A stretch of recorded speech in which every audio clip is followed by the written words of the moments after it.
Now we will come to another topic, another very very important topic. वो क्या है? वो है दो तरह का डीके पढ़ना है हम लोगों को। तो दो तरह का डीके पढ़ना है।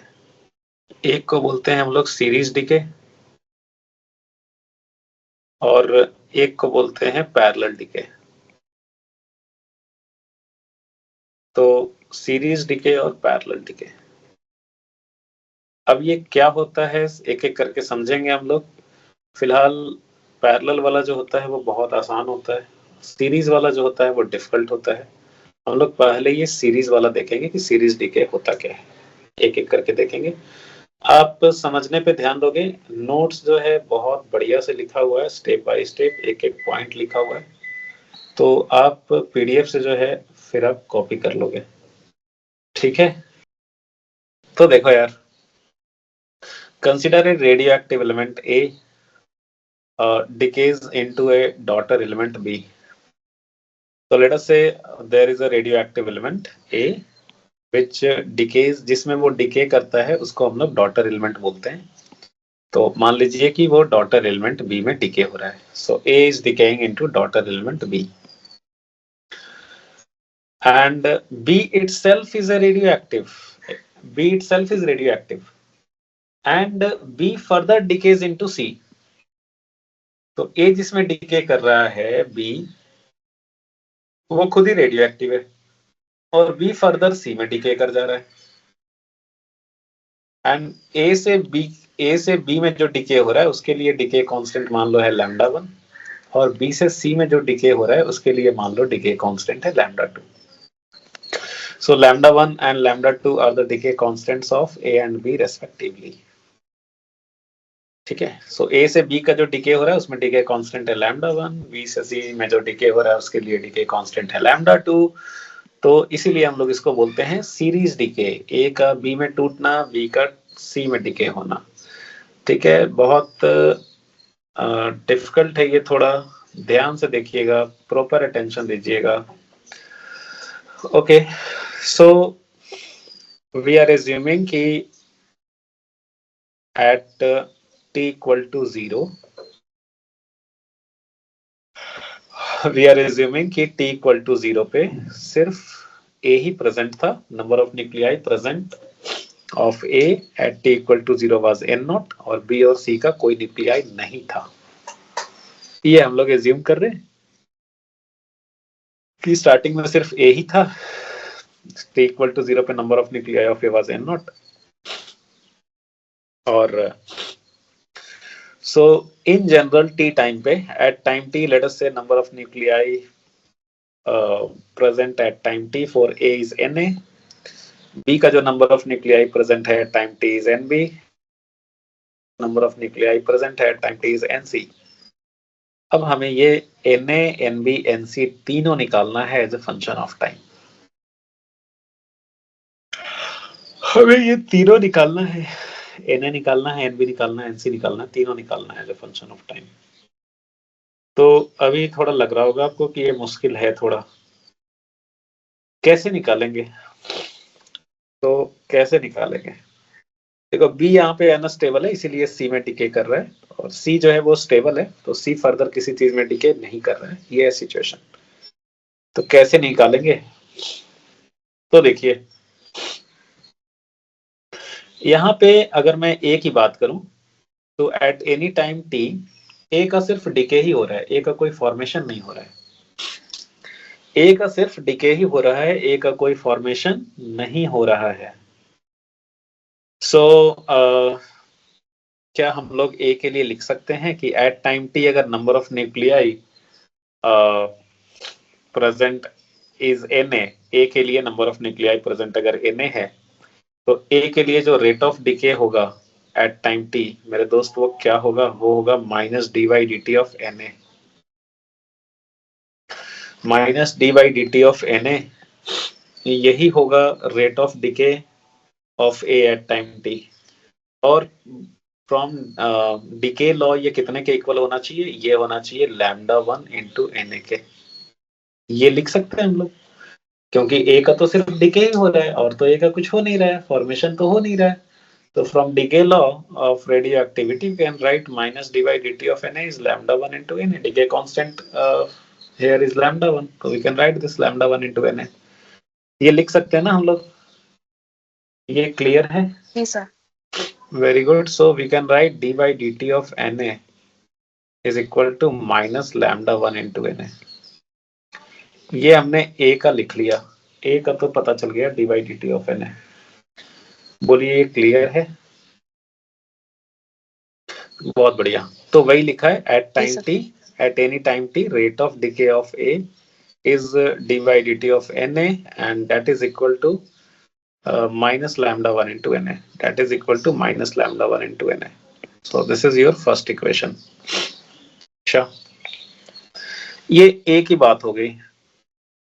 अभी अगर मैं C की बात करूं तो C का सिर्फ फॉर्मेशन ही हो रहा है, C का कोई डिके नहीं हो रहा है, C का सिर्फ और सिर्फ फॉर्मेशन हो रहा है। तो अगर मैं कहूं कि at time t number of nuclei present for C is Nc, तो ये बताइए ये C किस रेट से फॉर्म होगा?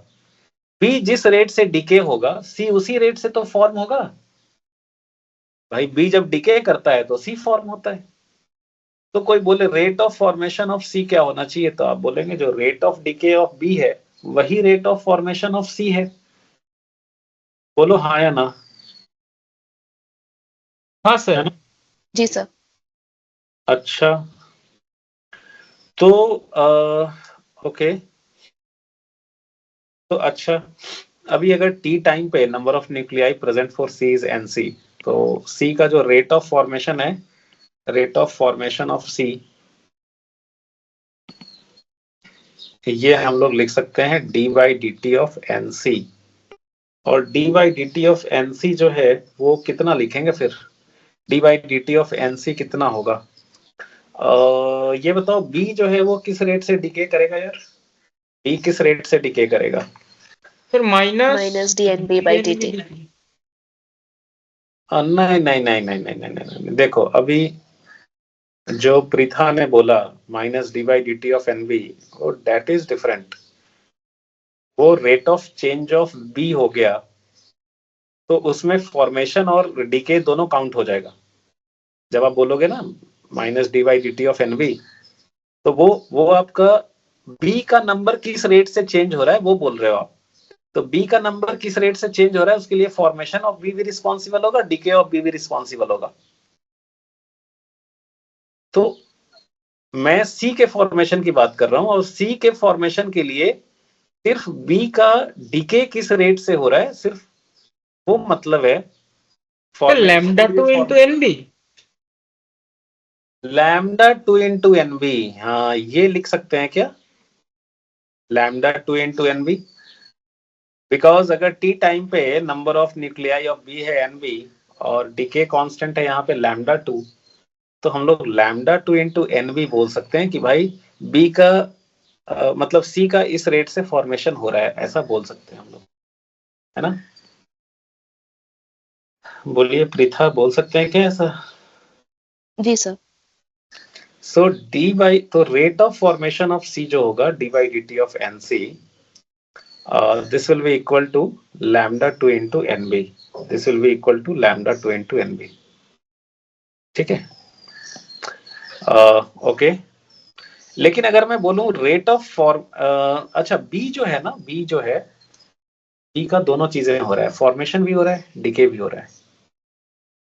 सो अगर मैं बोलूं कि rate of formation of B, तो अगर मैं rate of formation of B बोलूंगा तो I will have to say D by D T of N B. तो D by D T of N B कितना होना चाहिए? अब इसमें बी, तो बी का नंबर किस रेट से चेंज हो रहा है, बी का नंबर किस रेट से चेंज हो रहा है टाइम के साथ, इसके लिए बी का फॉर्मेशन भी रिस्पॉन्सिबल है और बी का डिके भी रिस्पॉन्सिबल है। तो बी का फॉर्मेशन किस रेट से होगा? लैम्डा 1 इंटू एन ए, भाई ए जितना डिके किया उतना बी बना, तो ए से बी में जो डिके हो रहा है उसके लिए डिके कांस्टेंट है लैम्डा 1। तो ए का जो डिके होना है किस रेट से होना है, लैम्डा 1 इंटू एन ए। अच्छा बी फर्दर, बी जो है, तो ये जो ए जिस रेट से डिके हो रहा है, बी का क्रिएशन उसी फॉर्म उसी रेट से होगा, लेकिन बी फर्दर डिके भी हो रहा है। तो बी फर्दर डिके हो रहा है, तो हम लोग अगर बोलेंगे कि बी का नंबर किस रेट से चेंज हो रहा है, तो हमें उसमें बी का डिके का भी रेट लेना पड़ेगा। और अगर मैं रेट ऑफ फॉर्मेशन बोल रहा हूँ कि rate of formation of B कितना हुआ, तो यहाँ पे मुझे डिके वाला टर्म घटाना पड़ेगा। ये ऐसा लिखना सही है क्या, lambda 1 into N A minus lambda 2 into N B? बोलिए। हाँ सर। ये सही है ऐसा लिखना? प्रीथा ये क्लियर है? ये rate of formation of B है। ये बेसिकली रेट ऑफ फॉर्मेशन, आप सिंपली ये बोलो कि बी का नंबर किस रेट से चेंज हो रहा है। तो टी टाइम पे नंबर ऑफ बी कितना है, एन बी, ठीक है। टी टाइम पे नंबर ऑफ बी कितना है, एन बी। इफ आई से कि बी का नंबर किस रेट से चेंज हो रहा है, इफ आई से बी का नंबर किस रेट से चेंज हो रहा है, तो उसके लिए रेट ऑफ फॉर्मेशन भी और रेट ऑफ डिके भी दोनों लेना पड़ेगा। तो बी का फॉर्मेशन किस रेट से होगा, बी का फॉर्मेशन हो रहा है किस रेट से, जिस रेट से ए डिके होगा। तो ए किस रेट से डिके हो रहा है, उसी रेट से बी फॉर्म होगा। तो लैम्डा 1 इंटू एन ए, इस रेट से बी फॉर्म हो रहा है। अच्छा, लेकिन बी का नंबर तो डिके करने की वजह से भी तो बी का नंबर चेंज होगा। तो डिके बी किस रेट से होगा, बी डिके होगा किस रेट से, lambda 2 into N B, lambda 2 into N B. अब बी का नंबर चेंज होगा किस रेट से, तो इसके लिए दोनों रिस्पॉन्सिबल है, बी का फॉर्मेशन भी और डिके भी। अब मैं अगर एक को पॉजिटिव लूंगा तो दूसरे को निगेटिव लूंगा, एक को पॉजिटिव लूंगा, एक फॉर्म हो रहा है दूसरा डिके हो रहा है। तो अगर मैं एक को पॉजिटिव लूंगा दूसरे को निगेटिव लूंगा, तो इफ आई से कि बी किस रेट से फॉर्म हो रहा है, तो उसमें मुझे ये मानना पड़ेगा कि ये वाला बड़ा है, मतलब इसको पॉजिटिव लेंगे तो इसको निगेटिव लेना पड़ेगा। लेकिन अगर मैं बोलूं कि मतलब ओवरऑल बी जो है उसका नंबर अगर घट रहा है, तो मतलब अगर मैं इसको लैम्डा 2 इंटू एन बी को बड़ा मानूं, ठीक है, तो दूसरे फॉर्म में भी लिख सकते हैं। तो यहाँ पे बोला है rate of formation of B, rate of formation, actually आप थोड़ा सा वर्ड्स में ही कंफ्यूजन हो रहा होगा कि फॉर्मेशन में सर किस क्या ले रहे हैं, मतलब ओवरऑल टोटल नंबर चेंज हो रहा है वो ले रहे हैं या फिर सिर्फ फॉर्म हो रहा है वो ले रहे हैं। वर्ड्स में कंफ्यूज होने का जरूरत नहीं है, ठीक है। आप सिंपली ये सोचो कि बी किस रेट से चेंज हो रहा है, बी का नंबर किस रेट से चेंज हो रहा है। तो एक तो उसके लिए बी किस रेट से फॉर्म हो रहा है वो रिस्पॉन्सिबल है, ठीक है। और दूसरा बी किस रेट से डिके हो रहा है वो रिस्पॉन्सिबल है। तो बी किस रेट से डिके हो रहा है वो L lambda 2 into N B है। अभी एक ये फॉर्मेशन ये डिके, तो अगर ओवरऑल अगर आपको लिखना पड़ेगा तो क्या लिखोगे आप, दिस माइनस दिस।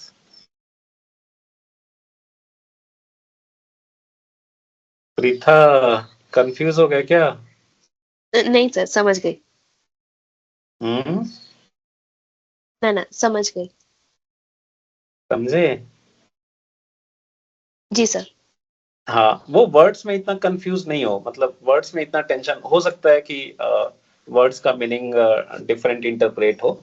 सिंपली आप वर्ड्स में कोई टेंशन लेने की जरूरत नहीं है। अगर सिंपली कोई बोले कि भाई बी का नंबर किस रेट से चेंज हो रहा है, तो बी का नंबर किस रेट से चेंज हो रहा है, तो एक तो वो बी फॉर्म भी हो रहा है, उसके लिए डीके कांस्टेंट लैम्डा 1 है। ए जिस रेट से डीके होगा उस रेट से बी का फॉर्मेशन हो रहा होगा। तो ये जो ए से बी का जो कन्वर्जन है, ए से जो बी में कन्वर्जन हो रहा है, उसके लिए डीके कांस्टेंट लैम्डा 1 है।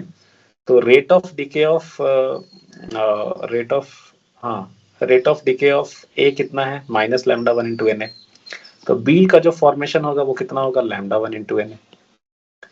और बी का जो फिर फर्दर डिके हो रहा है, अब बी का जो फॉर्मेशन हो रहा है वो ए से हो रहा है, तो वहां पे नंबर में एन ए आएगा। बी का जो फॉर्मेशन हो रहा है वो ए के डिके होने की वजह से हो रहा है, तो वहां पे लैम्डा 1 इंटू एन ए आएगा ना, बिकॉज कितने number of A nuclei present हैं, डीके लॉ क्या कहता है, minus d n by D t is equal to lambda into n, कि भाई कितने नंबर ऑफ न्यूक्लियाई प्रेजेंट हैं एट टाइम टी।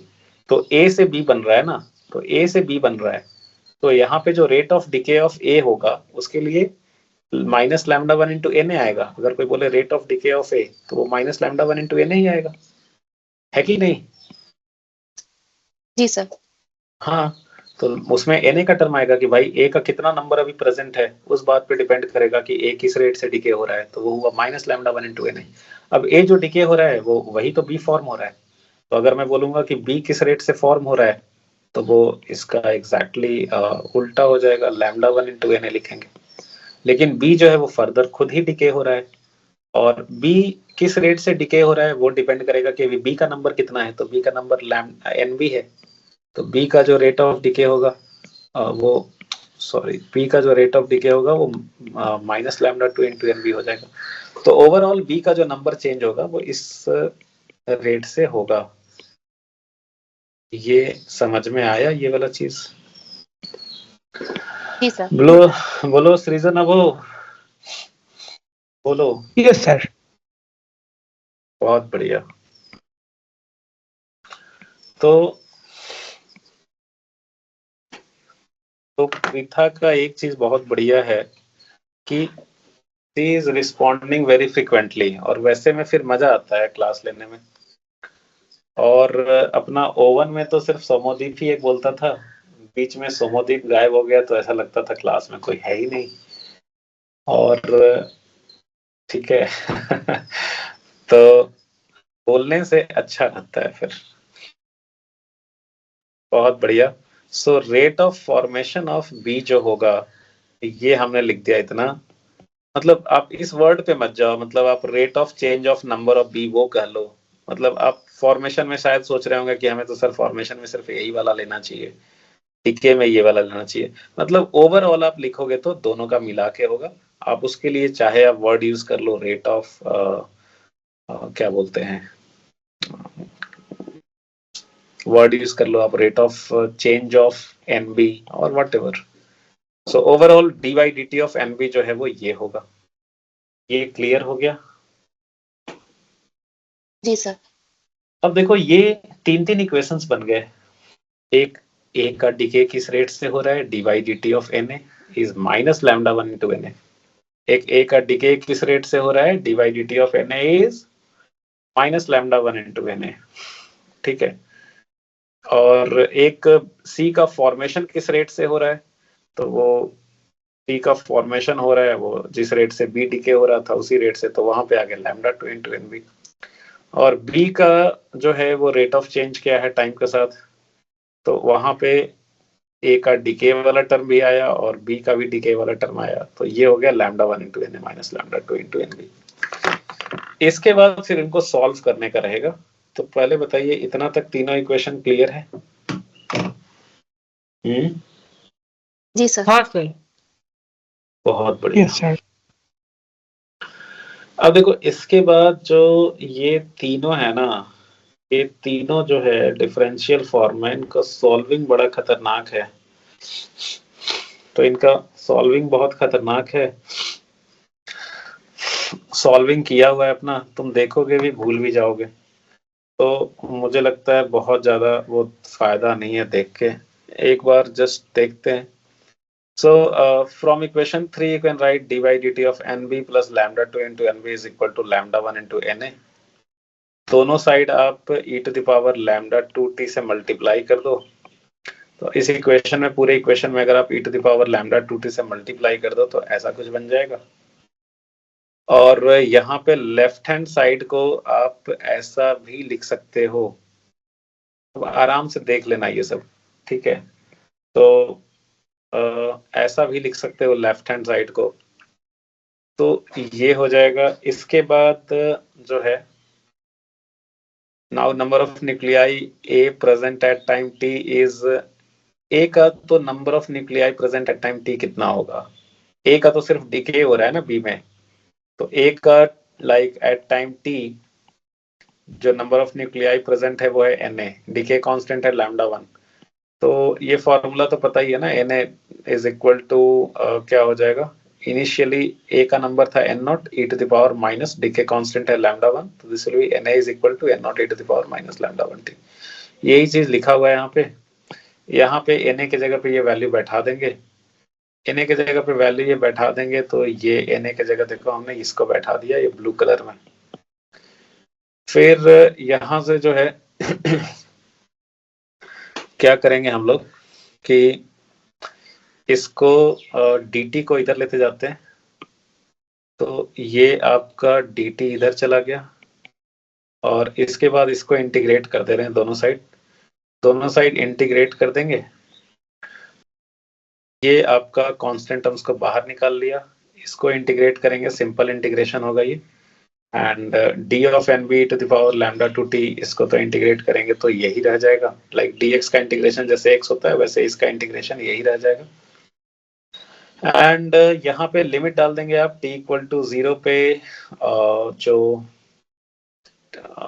एक्चुअली इधर हाँ एक्चुअली इसको इंटीग्रेट करने से तो यही t का ही टर्म आ जाएगा, यहाँ पे t का ही टर्म आ जाएगा, तो आप लिमिट डाल देंगे t equal to 0 to t। इसको फिर ब्रैकेट खोलेंगे तो आपका जो सेकंड टर्म होगा t इक्वल टू 0 पे number of nuclei of b 0 था, तो इसीलिए यहाँ पे t इक्वल टू 0 पे number of nuclei of b 0 यहाँ पे डाला है। ये ब्रैकेट खोलने पे कुछ ऐसा आ जाएगा। अब इसको आपने सब्स्टिट्यूट कर दिया, t इक्वल टू 0 पे nb इज इक्वल टू 0, ये आपका कुछ ऐसा आ जाएगा और यहाँ से nb की वैल्यू निकल आएगी। तो यहाँ से फाइनली आपको ये nb की वैल्यू निकल आएगी। ये इतना बड़ा सा लंबा सा चौड़ा सा ऐसा कुछ है। तो ये घर पे जाकर देखना पड़ेगा, मतलब क्लास के बाद? घर पे ही, ऑब्वियस सी बात है, घर पे ही जाके देखना पड़ेगा। ठीक है, तो घर पे ही जाके देखिएगा। ठीक है, अगर मैं बहुत ज्यादा अभी इसको एक्सप्लेन करने पे टाइम दूंगा तो भी फायदा नहीं होगा, तो भी जब तक खुद से नहीं देखोगे तब तक वो ऐसे भी भूल जाओगे, है ना।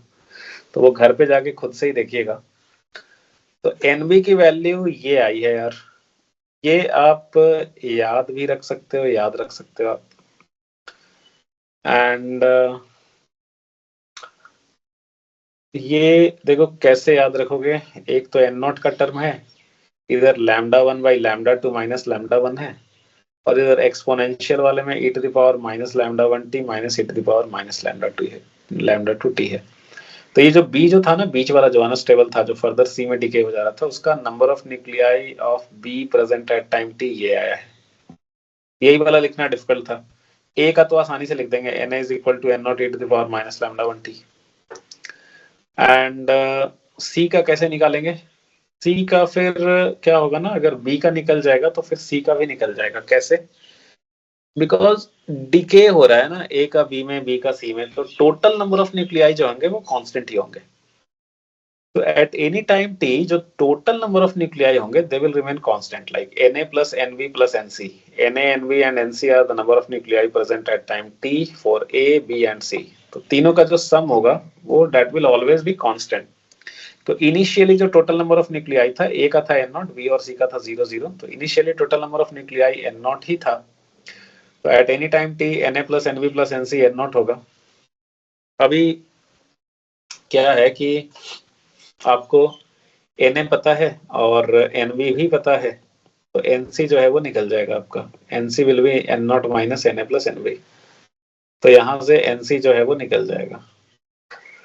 ठीक है, तो बेसिकली Na आसान है, Nc तो A और B लिखने के बाद ही निकलेगा, तो मेनली आपको Nb ही याद रखना है। आई बात समझ में? सर क्वेश्चन डायरेक्ट फॉर्मूला से आता है? हाँ, क्वेश्चन क्या डायरेक्ट मतलब से फॉर्मूला बेस्ड होता है इस पार्ट से?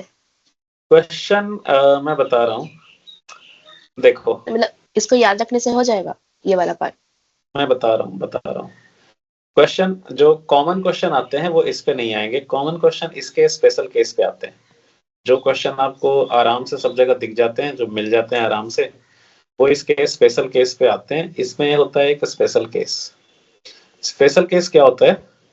कंसीडर द केस ये जो स्पेशल केस है वो फ्रिक्वेंटली आता है, जो आपका नॉर्मल जो एग्जाम्स होते हैं उसमें। अब एडवांस में ऑब्वियसली ये स्पेशल केस पे नहीं आएगा, ठीक है। तो एडवांस में तो देखो, जो प्रोसेस आपने समझ लिया, ठीक है। अब उसमें जो चेंजेस करेगा तो वो तो फिर अपने अकॉर्डिंग, कैलकुलेशन तो वहां पे आपके अकॉर्डिंग ही करना पड़ेगा ना। देखो इधर तो क्या किया हुआ था, कैलकुलेशन ही किया हुआ था। अब कहीं भी कोई क्वेश्चन होगा तो कैलकुलेशन तो फिर आपको अपने हिसाब से ही करना पड़ेगा, जरूरी थोड़ी है यही वाला कैलकुलेशन आएगा, ठीक है। तो अच्छा, जो ओके। जो फिजिक्स था, फिजिक्स तो ये जो रेट ऑफ आपने डिके ऑफ ए लिखा, rate of formation of C लिखा, rate of formation of B लिखा, फिजिक्स तो यही तक था ना, इसके बाद तो सॉल्विंग ही है। तो अब अगर मान लो कि जो क्वेश्चन देगा वो किस टाइप का फिर देता है, उसमें क्या पूछता है, ठीक है।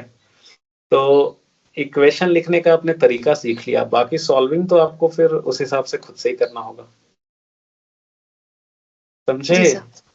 जी सर। हाँ, और हाँ, रहा बात की जो कॉमन क्वेश्चंस आते हैं, जो मेंस है या कोई भी नॉर्मल जो एग्जाम है, उसमें जो कॉमन क्वेश्चंस आते हैं जो ज्यादा आते हैं फ्रिक्वेंटली, वो आता है स्पेशल केस पे।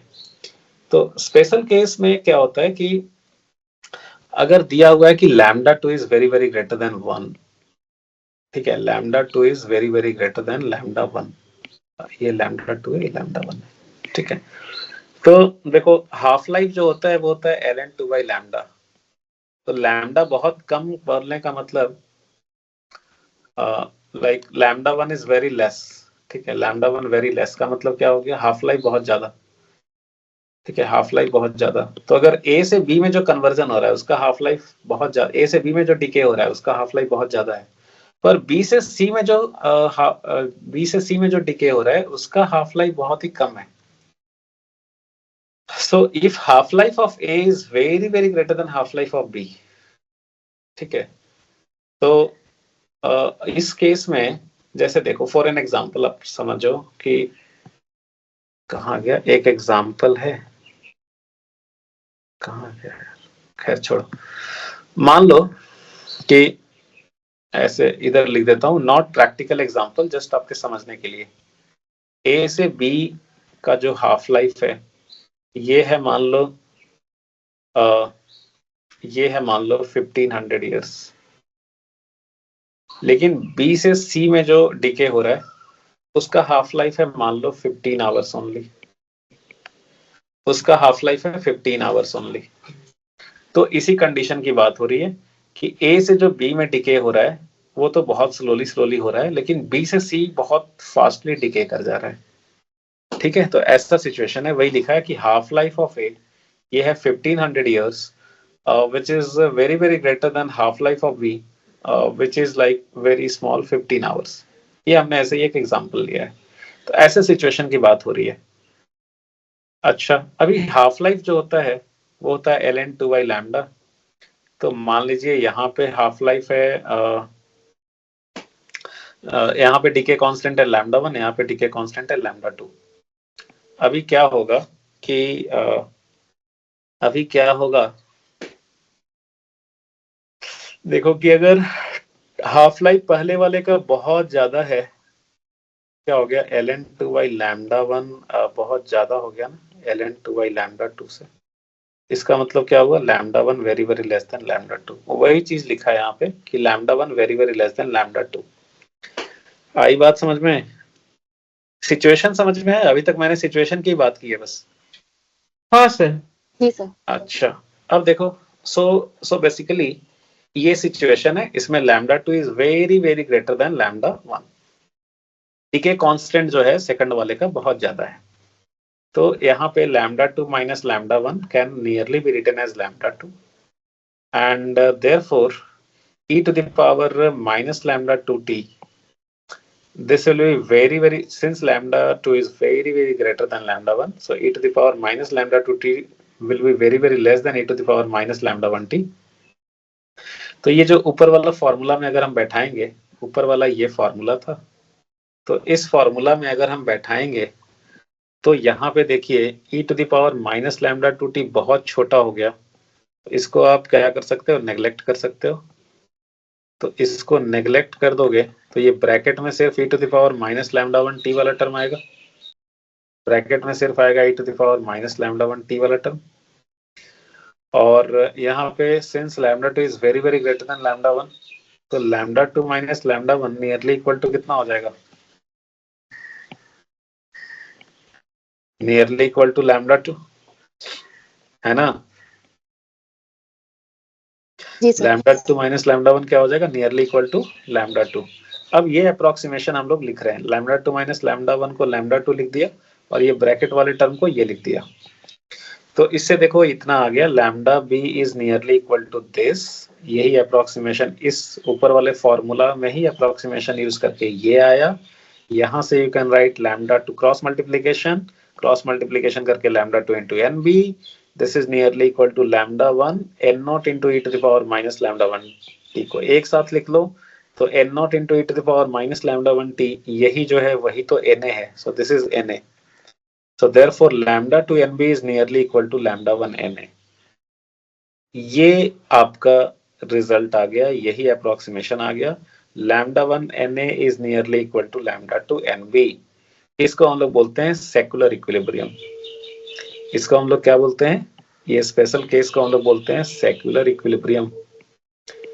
एंड इसका कंडीशन, हाँ, तो इसमें ये रिजल्ट आपसे डायरेक्टली पूछ देता है कि सेकुलर इक्विलिब्रियम में क्या होगा, या फिर उसका मतलब क्या है, पहले तो आपको वही पता होना चाहिए। तो सेकुलर इक्विलिब्रियम में आपने देख लिया कि lambda 2 should be very very greater than lambda 1। पहले वाले का हाफ लाइफ बहुत ज्यादा, दूसरे वाले का हाफ लाइफ बहुत कम, तो उसमें ये रिजल्ट आ जाएगा lambda 2 into N B is nearly equal to lambda 1 into N A.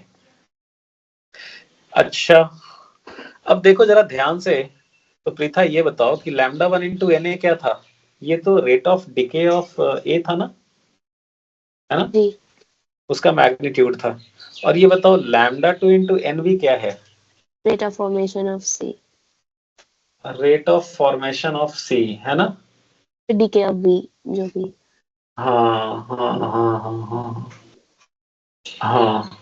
तो देखो, तो यहाँ पे क्या हो गया, रेट ऑफ डिके बी जिस रेट से डिके कर रहा है, तो यहाँ पे देखिए लैम्डा 1 इंटू एन ए जो है ये रेट ऑफ डिके ऑफ ए है कि ए किस रेट से डिके हो रहा है, और लैम्डा 2 एन बी जो है वो है rate of decay of B. मतलब ए जिस रेट से डिके कर रहा है बी भी उसी रेट से डिके कर जा रहा है। बोलिए, ए जिस रेट से डिके कर रहा है बी भी उसी रेट से डिके कर जा रहा है। भाई देखो हो क्या रहा है, ए से जो बी में डिके हो रहा है तो वो बहुत स्लोली है। ये 1500 आवर्स मान लो इसका हाफ लाइफ है, तो ए से बी में जो है वो डिके हो जा रहा है, बहुत स्लोली हो रहा है। और बी से सी में डिके जो हो रहा है वो बहुत ही जल्दी हो जा रहा है, 15 घंटे में ही हो जा रहा है, 15 घंटे में ही हो जा रहा है। तो यहाँ पे क्या होगा, तो यहाँ पे क्या होगा कि यहाँ पे ए से जैसे ही बी बना, वो समझो कि तुरंत ही सी में डिके कर जा रहा है, तुरंत ही सी में डिके कर जा रहा है। मतलब उससे क्या कह सकते हो आप कि बी जिस रेट से फॉर्म हो रहा है उसी रेट से डिके भी कर जा रहा है। आई बात समझ में? बी जिस रेट से फॉर्म हो रहा है उसी रेट से वो डिके भी कर जा रहा है। ठीक है, तो वही लिखा है कि rate of decay of B और rate of formation of B almost same हो गया, तो number of nuclei of B almost constant हो जाएंगे। तो सेकुलर इक्विलिब्रियम में बी जो बीच वाला बी है उसका नंबर ऑलमोस्ट कांस्टेंट हो जाएगा, बिकॉज वो जिस रेट से फॉर्म हो रहा है उसी रेट से सी में भी कन्वर्ट हो जा रहा है, तो बी का नंबर ऑलमोस्ट कांस्टेंट हो जाएगा। तो इसी को हम लोग बोलते हैं सेकुलर इक्विलिब्रियम। ये अच्छा, एक बात बताओ,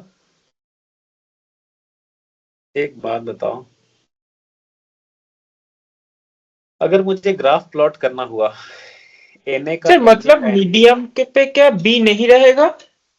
हाँ, रिएक्शन मीडियम पे क्या बी नहीं रहेगा? नहीं बी है। देखो बी का क्या होगा ना, देखो आप समझो बात को, मैं उसी पे आ रहा हूँ, एक्चुअली उसी पे आ रहा हूँ। अगर मैं कहूँ कि भाई ग्राफ प्लॉट करो ए का, कि ए का टाइम के साथ कैसे वेरिएशन हो रहा है टाइम के साथ, तो आप बोलोगे सर ए का तो सिर्फ डिके ही हो रहा है, तो स्टार्टिंग में इसका नंबर एन नॉट था, बाद में घटते जा रहा है, तो एन ए जो है वो हो जाएगा n naught into E to the power minus lambda 1 t. तो आप बोलोगे ए का सर ऐसा होगा ग्राफ, बहुत सिंपल है, अगर मैं बोलूँ अच्छा सी का बताओ भाई कि सी का क्या हो रहा होगा, आप बोलोगे सर सी का तो सिर्फ फॉर्मेशन ही हो रहा है, तो सी का भी बहुत सिंपल ही है।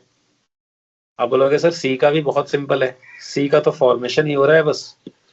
तो सी के लिए जो ग्राफ होगा वो भी कैसा होगा? आप बोलोगे सी के लिए जो ग्राफ होगा, सी का तो फॉर्मेशन ही हो रहा है सिर्फ, तो फॉर्म हो रहा है तो लाइक ऐसा होगा ग्राफ, है ना भाई? फॉर्मेशन ही हो रहा है तो ऐसा ही होगा। और जी सर। हाँ, ओके ओके ओके ओके। और अगर मैं कहूँ कि भाई इसका क्या बोलते हैं, बी का ग्राफ कैसा होगा, बी का, तो बी का अगर मैं आपसे पूछूं तो आप बोलोगे सर बी जो है ना, इसका थोड़ा अलग स्टोरी है। क्या अलग स्टोरी है भाई? आप बोलोगे सर स्टार्टिंग में तो बी था ही नहीं, टी इक्वल टू जीरो पे तो नहीं था ना, टी इक्वल टू जीरो पे नहीं था, तो नहीं था, तो स्टार्टिंग में जब था ही नहीं, तो जो डिके रेट होगा जो वो भी तो स्टार्टिंग में जब था ही नहीं बी, तो उसका जो डिके हो रहा होगा वो स्लोली स्लोली ही हो रहा होगा भाई। जो रेट ऑफ डिके होता है, जो रेट ऑफ डिके होता है वो तो डिपेंड करता है कि कितने नंबर ऑफ न्यूक्लियाई प्रेजेंट हैं, कितने नंबर ऑफ न्यूक्लियाई प्रेजेंट हैं। तो अगर स्टार्टिंग में बी था ही नहीं, तो जो रेट ऑफ डिके होगा वो भी बहुत कम रहा होगा। और ए का नंबर शुरू में बहुत ज्यादा था, ए का नंबर शुरू में बहुत ज्यादा था, ए का नंबर था एन नॉट, सबसे ज्यादा सिर्फ एन नॉट ही, सिर्फ ए ही था। तो यानी कि स्टार्टिंग में बी का फॉर्मेशन रेट ज्यादा रहा होगा या डिके रेट ज्यादा रहा होगा? स्टार्टिंग में बी का फॉर्मेशन का रेट सर ज्यादा रहेगा या फॉर्मेशन रेट। फॉर्मेशन का रेट? बिकॉज फॉर्मेशन के लिए तो ए का कितना नंबर ऑफ न्यूक्लियाई प्रेजेंट है वो डिपेंड करेगा, लेकिन डीके के लिए बी के कितने नंबर है वो डिपेंड करेंगे। तो स्टार्टिंग में तो बी का नंबर ही जीरो था और ए का नंबर तो स्टार्टिंग में इतना ज्यादा था एन नॉट। तो आप बोलोगे कि भाई ये जो है स्टार्टिंग में तो बी फॉर्म ज्यादा होगा, डीके कम होगा। बहुत बढ़िया। तो जब फॉर्म ज्यादा होगा और डीके कम होगा, तो बी का नंबर क्या होगा, धीरे धीरे बढ़ेगा या घटेगा? बढ़ेगा ही, जीरो से लेकर के बढ़ेगा ही, तो बढ़ेगा। अच्छा, तो बढ़ेगा तो स्टार्टिंग में जो ग्राफ होगा बी के लिए वो ऐसा होगा। लेकिन क्या होगा कि जैसे जैसे बी का नंबर बढ़ता जाएगा, जैसे जैसे बी का नंबर बढ़ता जाएगा, तो फिर उसका रेट ऑफ डिके भी बढ़ने लगेगा। तो रेट ऑफ डिके भी बढ़ने लगेगा, तो इसीलिए क्या होगा कि एक टाइम पे आकर के ऐसा मैक्सिमम वैल्यू पहुंच करके फिर ये ऑलमोस्ट मैक्सिमम वैल्यू पहुंचा, और मैक्सिमम वैल्यू पहुंचने के बाद फिर बाद में ऑलमोस्ट बी का नंबर कांस्टेंट हो गया। अब बी का नंबर कांस्टेंट हो गया तो वो कह सकते हो कि सेक्युलर इक्विलिब्रियम के केस में एक कांस्टेंट होता है। कांस्टेंट होने का मतलब क्या हो गया? ऑलमोस्ट कांस्टेंट का मतलब आप ये कह सकते हो कि बी अभी जिस रेट से फॉर्म हो रहा है उसी रेट से डिके भी हो रहा है, तो बी का नंबर ऑलमोस्ट कांस्टेंट हो गया। आई बात समझ में? स्टार्टिंग में नंबर बढ़ा, मैक्सिमम हुआ, और फिर जो है वो ऑलमोस्ट कांस्टेंट हो गया, ऑलमोस्ट कांस्टेंट हो गया। समझ में आया? हाँ प्रीथा? जी सर। ये तीनों को मैं अगर एक ग्राफ पे प्लॉट करूं, तो ए का नंबर ये होगा, ए का डिके हो रहा है बस। सी का ग्राफ कुछ ऐसा होगा, सी का सिर्फ फॉर्मेशन हो रहा है। और आपका जो बी का जो ग्राफ है वो कुछ ऐसा हुआ कि स्टार्टिंग में फॉर्मेशन हुआ ज्यादा, बाद में डिके होकर के ऑलमोस्ट कांस्टेंट हो गया। किसी भी टाइम पे जो तीनों का जो सम होगा Na plus n b plus n c, that should be equal to n naught. किसी भी टाइम पे जो तीनों का सम होगा, वो ग्राफ बनाने में हो सकता है थोड़ा बहुत ऊपर नीचे हो गया हो, बट तीनों का सम हमेशा एन नॉट के इक्वल होगा, because total number of nuclei तो वही रहेंगे। तो स्टार्टिंग में पूरा का पूरा जो है वो Na था, ए का ही नंबर एन नॉट था, और बी और सी 0 0 थे। और बाद में देखो लाइक बाद में ऑलमोस्ट जो है वो ए अगर पूरी तरह डिके हो जाएगा तो ए ऑलमोस्ट 0 हो जाएगा, और बी और सी दोनों का मिल करके ये नंबर जो है वो एन नॉट रहेगा। बी और सी दोनों का नंबर मिल करके एन नॉट रहेगा। ठीक है? Sir by definition lambda two very very greater than lambda one, इसको सेक्युलर इक्विलिब्रियम कहते हैं या बाय जिस रेट डेफिनेशन उसी को बोलते हैं। यस, मैं नीचे ये लिख दिया हूँ, देखो मैंने ये नीचे लिख दिया है कि जैसे देखो एक बार ये भी पढ़ लेते हैं क्या लिखा है। देखो, since A is decaying very slowly, half life of A is very very large, से 10 to the power 7 years, therefore the number of a will almost be constant, बहुत धीरे धीरे ये होगा अप्रोक्सीमेटली। मान लो अगर ए का जो हाफ लाइफ है ना बहुत ज्यादा है, जैसे लेटर से 10 to the power 7 years, तो ए का नंबर जो है वो बहुत ही स्लोली डिक्रीज करेगा। यू कैन से कि ऑलमोस्ट कांस्टेंट है। आपके जीवन में तो आपका जीवन कितना साल का होगा, 100 ईयर्स का, बहुत ज्यादा, तो उसमें भी कितना ही कम होगा वो। If a radioactive element of very long half life decays into element of very short half life, if a radioactive element of very long half life, say 1500 years, decays into an element of very short half life, say 15 years, 15 hours, एक जो है वो 1500 साल में आधा होता है, 15 घंटे में आधा हो जाता है। उस केस में क्या होगा, after some time the number of both the parent nuclei and daughter nuclei becomes constant. Parent nuclei का भी नंबर ऑलमोस्ट कांस्टेंट हो जाएगा, डॉटर न्यूक्लियाई का भी नंबर ऑलमोस्ट कांस्टेंट हो जाएगा। कैसे? पेरेंट न्यूक्लियाई तो भाई डिके ही कर रहा है इतना स्लोली स्लोली, ठीक है, 1500 साल में आधा होता है, ठीक है। तो आप 2 साल 4 साल भी ऑब्जर्व करोगे तो कितना ही नंबर उसका घटेगा। पेरेंट न्यूक्लियाई बहुत स्लोली स्लोली ये हो रहा है ना। मान लो किसी का 10 to the power 7 years भी होता है, 10 to the power 7 years जिसका हाफ लाइफ है, उसका आप देखो, आप लैब में देखोगे कितना दिन तक ऑब्जर्व करोगे, उसका नंबर आपको पेरेंट न्यूक्लियाई का ए का घटता हुआ दिखेगा? नहीं दिखेगा, ऑलमोस्ट लगेगा कांस्टेंट ही है। और डॉटर न्यूक्लियाई जो है उसका हाफ लाइफ बहुत ही कम है, मान लो 15 घंटे है। भाई जितना बना वो 15 घंटे में ही आधा हो जाता है। तो क्या होगा कि, तो उस केस में क्या होगा कि आफ्टर सम टाइम जो डॉटर न्यूक्लियाई का नंबर है वो भी ऑलमोस्ट कांस्टेंट ही हो जाएगा। कैसे कांस्टेंट हो जाएगा कि जो भी वो धीरे धीरे ही बन रहा है, ए टूट रहा है तो बी बन रहा है, तो धीरे धीरे बी बनेगा। पर जो भी वो बन रहा है, क्योंकि उसका हाफ लाइफ बहुत कम है, तो वो तुरंत सी में भी टूट जाता है, सी में कन्वर्ट हो जाता है। तो इसीलिए बी का नंबर अब नहीं बढ़ रहा है। आई बात समझ में? इसी को हम लोग सेकुलर इक्विलिब्रियम बोलते हैं। तो सेकुलर इक्विलिब्रियम में क्या होगा? सेकुलर इक्विलिब्रियम में activity of the daughter element is equal to the activity of the parent element. अच्छा, एक्टिविटी क्या होता था? एक्टिविटी क्या होता था, याद करो। Activity of a radioactive sample. Preetha बताएगी क्या था activity of a radioactive sample, किसको बोलते थे? Minus dn dt equals to lambda n। Activity of a radioactive sample था कि पर सेकंड कितना डिके हो रहा है, that was minus dn by dt is equal to lambda into n। तो एक्टिविटी, तो जिस रेट से ए डिके कर रहा है, activity of a radioactive sample का मतलब पर सेकंड कितने, पर सेकंड ए किस, मतलब पर सेकंड ए का कितना डिके हो रहा है, कितने न्यूक्लियाई ऑफ ए डिके हो रहे हैं। तो रेडियो एक्टिविटी, हाँ, तो activity of a radioactive sample का मतलब पर सेकंड ए किस रेट से, है ना, ए किस रेट से डिके हो रहा है, पर सेकंड कितने number of A nuclei decay कर रहे हैं। तो क्या होगा सेकुलर इक्विलिब्रियम में, ए जिस रेट से डिके करेगा बी भी उसी रेट से डिके करेगा। So at secular equilibrium, activity of the daughter element B is equal to the activity of the parent element A. तो parent element A का एक्टिविटी है minus dy dt of Na, और daughter element B का जो activity है वो हो गया minus dy dt of Nb। तो ये सेकुलर इक्विलिब्रियम का ये कंडीशन हो गया कि A जिस रेट से डिके कर रहा है B भी उसी रेट से डिके कर रहा है। ठीक है, बोलो यार। और देखो यहाँ से डायरेक्टली निकल जाएगा, यहाँ से डायरेक्टली निकल जाएगा। देखो minus dy dt of Na क्या लिख सकते हो आप, लैम्डा 1 इंटू Na, और minus dy dt of Nb क्या लिख सकते हो आप, मतलब हालांकि इसमें तो बी का फॉर्मेशन और डीके दोनों आएगा। बट अगर मैं सिंपली कहूँ कि बी किस रेट से डीके कर रहा है तो लैम्डा 2 इंटू एन बी, और ए किस रेट से डीके कर रहा है तो लैम्डा 1 इंटू एन ए।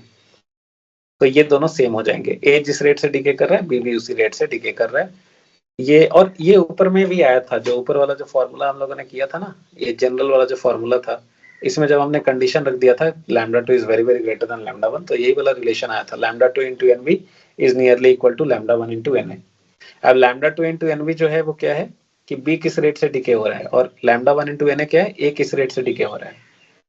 तो सेकुलर इक्विलिब्रियम क्या होगा, ए जिस रेट से डिके कर रहा है बी भी उसी रेट से डिके कर रहा है। ठीक है, हाँ बोलो सर। यार, कंफ्यूज हो गए लगता है तुम लोग।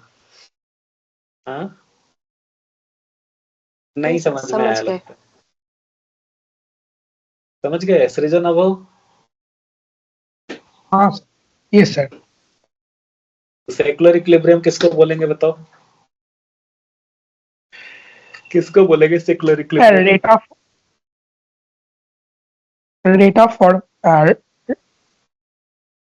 Rate of decay of parent nuclei equals to rate of formation of daughter nuclei होगा तो सेकुलर इक्विलिब्रियम। मतलब आप सिंपली जो है ना वो आप ये समझ सकते हो कि सेकुलर इक्विलिब्रियम का मतलब क्या होगा कि बी जिस रेट से फॉर्म हो रहा है उसी रेट से बी डीके भी हो रहा है। बी जिस रेट से फॉर्म हो रहा है उसी रेट से बी डीके भी हो रहा है ना? Yes sir. और बी जिस रेट से फॉर्म हो रहा है आप उसको कह सकते हो कि ए उस रेट से डिके हो रहा है, तो ए जिस रेट से डिके हो रहा है बी भी उसी रेट से डिके हो रहा है।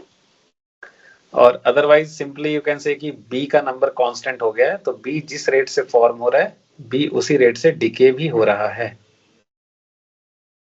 कहाँ गया?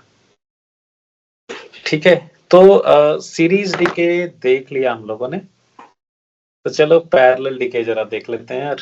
पैरेलल डिके देखो, सीरीज का मतलब तो समझ में आ रहा था कि भाई ए बी में डिके किया, बी सी में डिके किया।